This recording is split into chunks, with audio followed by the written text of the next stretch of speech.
اللهم رب السماوات السبع وما أضلت، ورب الأرضين وما أقلت، ورب الشياطين وما أضلت، ورب كل شيء ومليكه، إله الأولين والآخرين، فاطر السماوات والأرض، يا أرحم الراحمين، نسألك أن ترحم والدينا كما ربونا صغارا.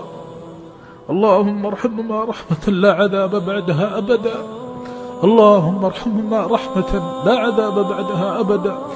اللهم ارحم أحياءهم والطف بهم ويسر أمورهم واشرح صدورهم واشف مرضاهم وأحسن خاتمتهم وسدد أقوالهم وأعمالهم واجزهم عنا خير ما جزيت والدين عن ولد.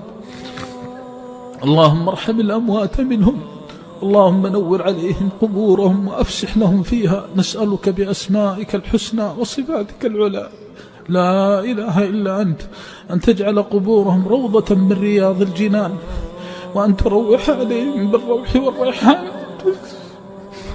وأن تعيننا على بره يا كريم يا رحمن.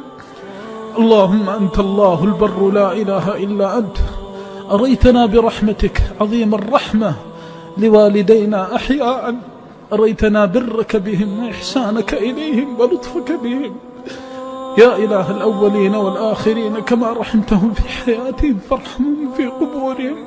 اللهم آنس وحشتهم، اللهم آنس وحشتهم ونفس كربتهم. نعوذ بوجهك العظيم أن يعذبوا، نعوذ بوجهك العظيم أن يعذبوا أو يرهنوا بالحقوق إله الأولين أو يستوحشوا.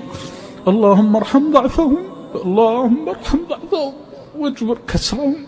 اللهم ارفع درجاتهم في الجنات يا أرحم الراحمين، وأوجب لهم عظيم الرحمات يا أكرم الأكرمين. اللهم اجزهم عنا خير ما جزيت والدين عن ولد، ضاعف لهم الأجور والطف بهم في القبور، وآمنهم يوم البعث والنشور، وأحسن عاقبتنا وعاقبتهم يا رحيم يا حليم يا غفور. اللهم اجمعنا بهم في جنان النعيم، وأنزلنا وإياهم منازل الرضا والتكريم. لا إله إلا أنت الحليم الرحيم العظيم.